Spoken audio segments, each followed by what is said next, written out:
வணக்கம். அன்பே மொழி.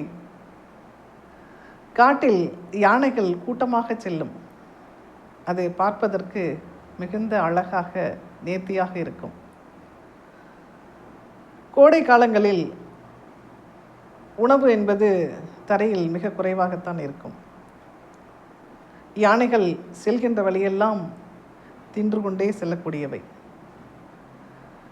கோடை காலங்களில் மரங்களில் மட்டும்தான் இலைகள் இருக்கும்.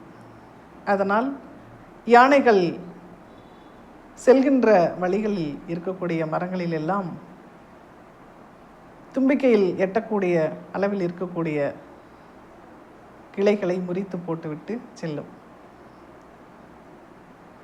அப்படி செல்கின்ற வழியில் எல்லாம் இந்த மரக்கிளைகளை ஒடித்து போட்டுவிட்டிருக்கும்.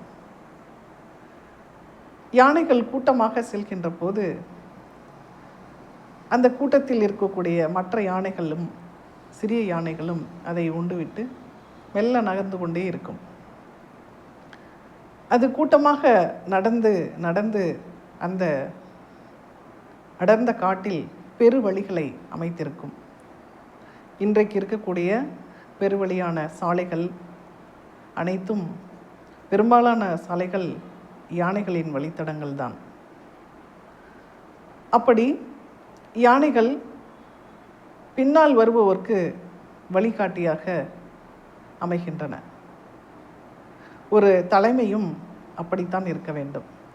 ஒரு குரு என்பவர் தனக்கு பின்னால் வரக்கூடியவர்களுக்கு பயன்படும்படியான செயல்களை செய்ய வேண்டும்.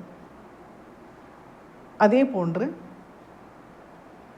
ஒரு குருமாரை பின்பற்றுபவர் அவர் விட்டு சென்ற அரிய பணிகளை தானும் பயன்படுத்தி அதோடு நின்று விடாமல் அந்த பயன்பாட்டை மற்றவர்களுக்கும் பயன்படுத்தும்படியாக அவர்களுடைய செயல்பாடுகள் அமைந்தால் இந்த வாழ்க்கையானது முழுமை பெற்று நிறைவான வாழ்க்கையாக மாறும். எப்பொழுதுமே மற்றவர்களுக்கு பயன்படும்படியான வாழ்க்கைதான் சிறந்த வாழ்க்கை, உயர்ந்த வாழ்க்கை, நிறைந்த வாழ்க்கை. நன்றி.